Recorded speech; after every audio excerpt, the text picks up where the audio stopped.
Destination Crenshaw was started as a community-led project after the Metro decision was made to create an at-grade portion of an LAX Crenshaw line. Community members noticed that there was a section of that line that was 1.3 miles between Vernon and Slauson Boulevard, and it was at street level. In LA County, whenever a rail line is installed, typically rents go up about 30% higher along the rail than they do in the surrounding neighborhoods. And so it was a real question about what impact this investment would have. Destination Crenshaw grew organically. Community members led a series of community meetings, really looking at everything from how to amplify the message around permanence for us, but ultimately, how do we stay? How do we improve this place? How do we benefit from this train construction and make lemonade out of these lemons? The reason why we say Destination Crenshaw is we're in a community, and as we're laying out the history of the line, the late great Nipsey Hussle raises his hand and says, oh, so this line was really meant to be a pass-through. Like, our community is a pass-through between the airport and the beach. We need to make sure our community is the destination. And so he tweeted out Destination Crenshaw, and from there it just took off like wildfire. So it's a 1.3-mile People's Museum in the open air, public art, that will tell the story of African-American people in Los Angeles and the West Coast more broadly. So it will contain fine art, it'll contain street art, it'll contain 3D installations, 2D installations, almost 4 acres of landscaping that will also be a contribution of art in the tradition of African-Americans in this community. Thinking about the Destination Crenshaw project as a public works project for artists really is twofold.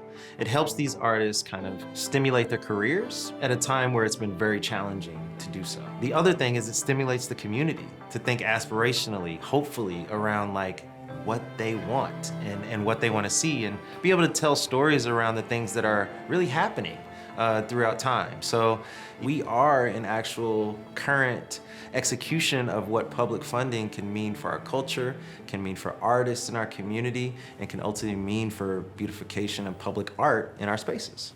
Today, Destination Crenshaw has commissioned artists like Charles Dixon. He's a sculptor based in Compton who's been making public art in Los Angeles for decades. What's exciting for me is that the whole build of the piece was basically how you make cars. So it's all ribbed, and then after I got all the ribbing really tight, I reached a point where I used foam. I carved the foam back, and then I used Bondo to cover it, and then perfected those surfaces. And so it made it easy for the foundry to come out to the studio, pick it up, and carry it here. I use stainless steel because stainless steel is one in which, once it's formed and polished like this, you don't have to worry about it anymore. It'll be like this 100 years from now. And it's also a material that matched this bumper quality that I was looking for.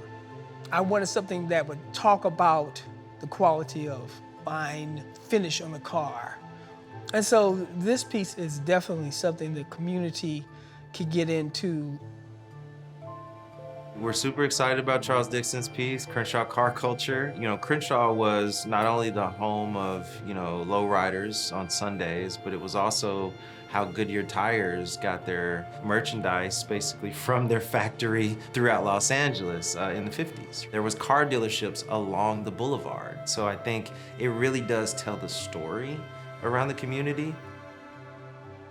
The piece consists of 3 figures that are 10 feet tall, created from stainless steel. And on top of their heads is a truss system that has vehicles of various ages. And then on top of that is this motor that's morphing into something that we've never seen before. And I think it's talking about that we've entered an era of electronics. The wheels are the motors now. The Sanifu figures are traditionally used by shamans in old Africa. It's so black in nature. Figures like this in the community will bring about a real self-awareness of worthiness, empowerment. I've never seen a Sanifu figure this size. So this represents a breakthrough. in public art. Destination Crenshaw has enabled me to do something like this and to wake up community to who they are as a culture. The opportunity to do something like that is very rare. And as a community artist and person that's worked in public art as long as I've worked in public art, it's everything I dreamed about as a sculptor. Doing something really wonderfully like this brings about that conversation of a spiritual connection and understanding that we are one human spiritual element. I think that is the salvation for humanity at this time.